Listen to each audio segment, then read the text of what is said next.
falar com Bruno Bastos Becker, que é doutor em Direito Comercial pela USP e sócio do Berardo Lilla Advogados, além de professor da SPM. Muita coisa. Bruno, acho que você chegou aqui no dia certo, porque a gente acabou de... contatou e marcou essa entrevista para falar daquela, ainda repercutir aquela declaração do ministro da Fazenda, Fernando Haddad, dada em entrevista aqui ao UOL News, a nossa Dani Lima, no UOL Primeira Edição, que ele disse o seguinte: olha, está em debate no governo que a supervisão, a regulação dos fundos de investimento não fiquem mais a cargo da CVM, a Comissão de Valores Mobiliários, que tem como função principal aí regular o mercado de capitais, mas que fique sob o guarda-chuva do Banco Central. Aí essa discussão foi se desdobrando durante a semana e hoje a gente vê uma operação da Polícia Federal nas ruas justamente contra o Rio Previdência, que faz a gestão, né, um outro fundo que faz a gestão de aposentadorias e pensões, com esse aporte bilionário de R$ 1 bilhão. Então, quero começar do fato de hoje, que é o fato mais quente, mais atual, Bruno. O que a CVM, como ela atua, por exemplo, em fundos de investimento que gerem recursos de aposentados, de pensionistas? Como é que pode ser o papel da CVM em identificar, ou não há esse papel, em identificar aportes como esse, que são muito arriscados, instituições financeiras que têm, sabidamente, problemas de liquidez, como era o caso do Master na época? Bom dia. Maravilha. Bom dia, Amanda. É um prazer estar aqui. Obrigado pelo convite. Bom dia também para quem está nos assistindo, todas e todas. É uma honra. E, de novo, como tu disseste, a gente está aqui num momento em que muitas coisas estão acontecendo em vários lugares, né? STF, Polícia Federal, discussões Bacen e CAD. Essa questão que você perguntou é super interessante, né?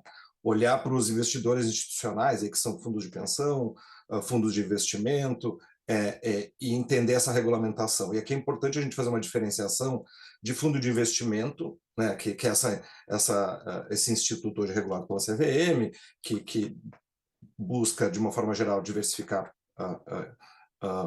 um portfólio e agregar valores para investimento, que é diferente dos fundos de pensão, né? Diferente da previdência privada, de uma forma da previdência pública. A previdência privada, tu tem aí alguns fundos de investimento que são utilizados para essa questão de pensão, mas não necessariamente. Então, a gente tem aqui dois grandes institutos. O fundo de investimento, ele é um veículo, né, que não necessariamente vai para a finalidade de pensão. Então, a gente tem dois grandes grupos, e aí a gente tem a regulação da CVM, focando de uma forma geral nos fundos de investimento. Tá certo. E aí, então, nesses fundos de pensão, né, fundos institucionais, a CVM atua, ela tem alguma atuação mais direta de supervisão ou de regulação ou não?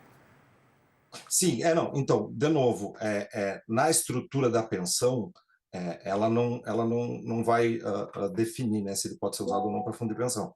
O que ela define são as regras do fundo de investimento. E daí, para a CVM, o fundo ser de pensão ou não, ele faz pouca diferença. Para a CVM vai fazer mais diferença o tipo do ativo que vai ser investido, se vai ser um fundo de ações, se vai ser um fundo de mercado, um fundo de títulos de crédito, direitos creditórios. Então, assim, para a CVM, ela não faz essa diferenciação necessária de o que é fundo de pensão, o que é fundo de investimento para outros fins.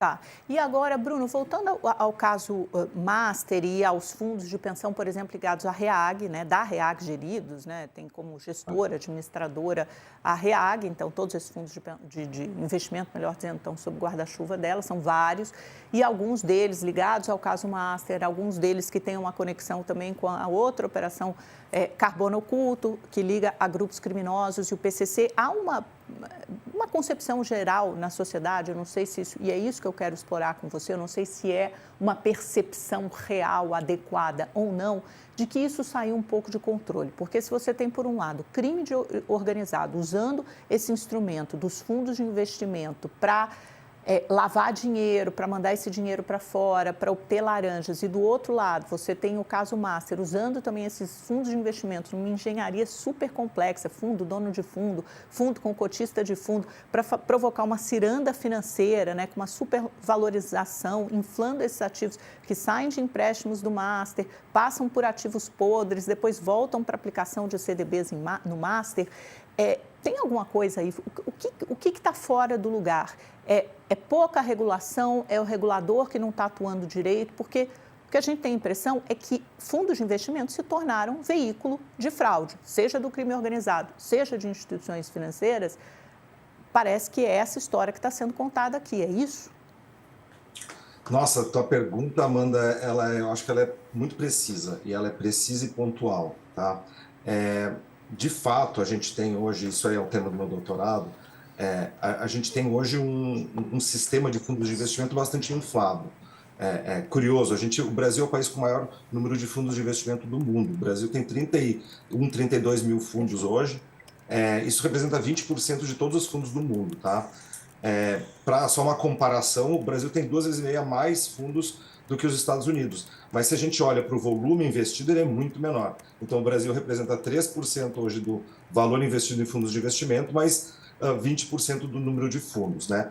E aí a gente pode traçar dois grandes diagnósticos sobre isso, da minha perspectiva, claro. O primeiro diagnóstico é um diagnóstico de que deveria ser fundo de investimento.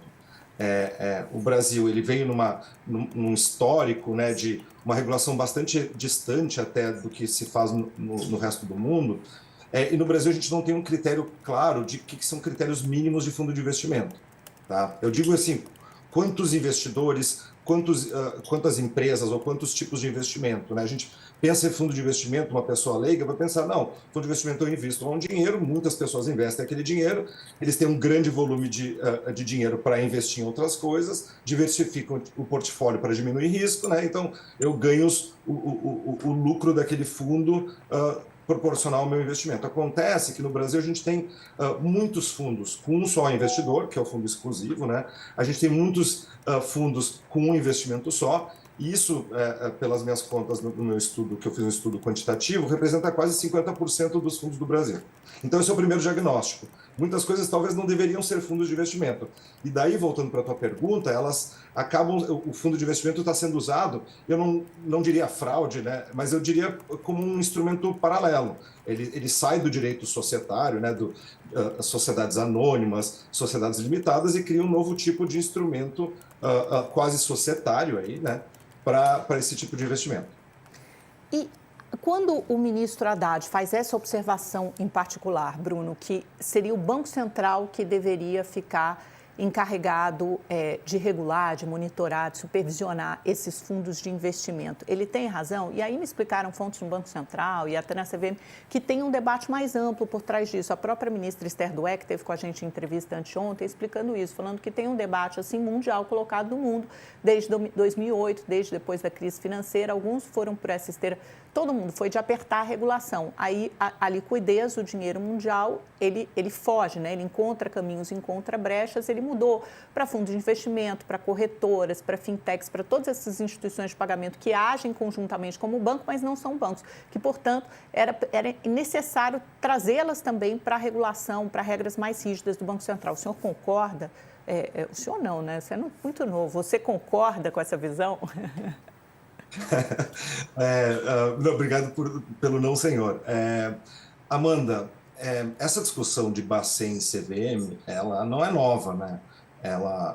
O pessoal está trazendo agora, a Haddad trouxe essa discussão, mas se a gente olha para o histórico dos fundos de investimento no Brasil, até os anos 2000, havia uma divisão e Bacen regulava alguns fundos e CVM regulava outros fundos. O Bacen regulava os fundos de investimento financeiro, né, de ativos financeiros, e a CVM regulava os outros fundos de investimento em participações societárias, né?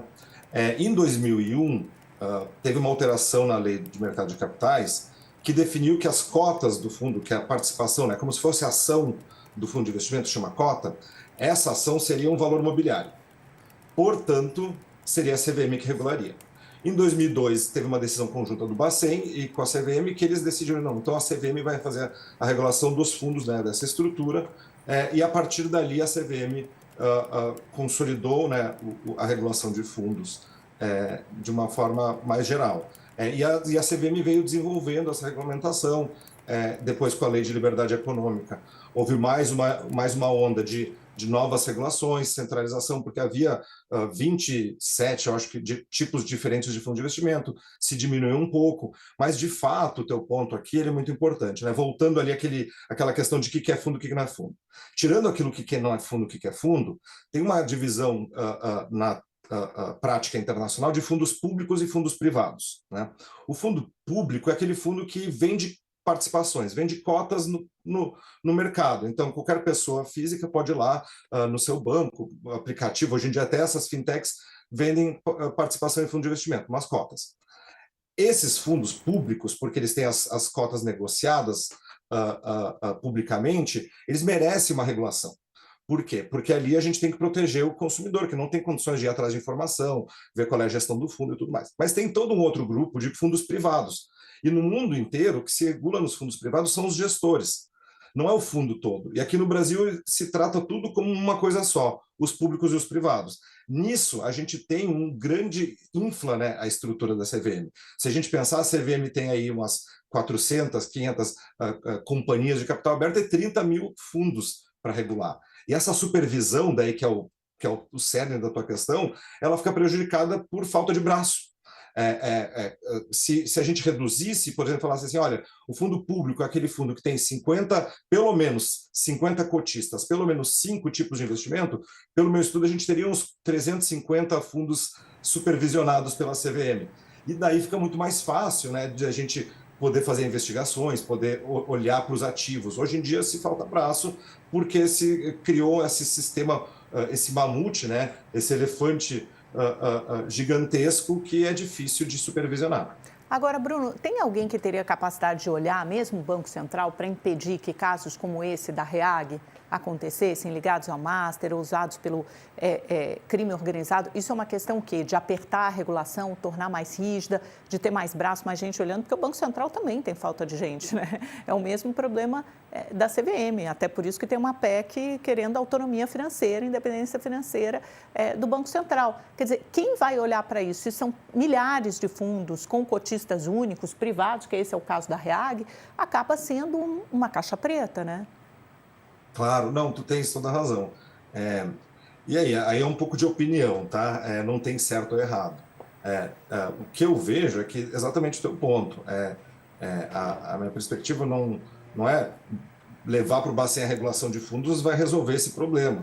A gente tem que resolver os problemas estruturais, né? De o que são fundos, quais são os fundos que eu vou regular, e aí, reduzindo o número, a gente conseguiria, claro, também com recursos, olhar. Claro que a criatividade das pessoas ela não tem muitos limites, então sempre vai surgir novas formas, esquemas e tentativas de burlar a regulação. É difícil dizer que, olha, se a gente definisse isso, diminuísse o número de fundos e colocasse no Bacen, que os problemas seriam resolvidos. Acredito que não. Por isso, minha opinião é que não é levar para o Bacen que vai resolver o problema, é da estrutura, da autonomia, qualificação técnica. Hoje a gente está discutindo muito, a gente, né? A sociedade se discute muito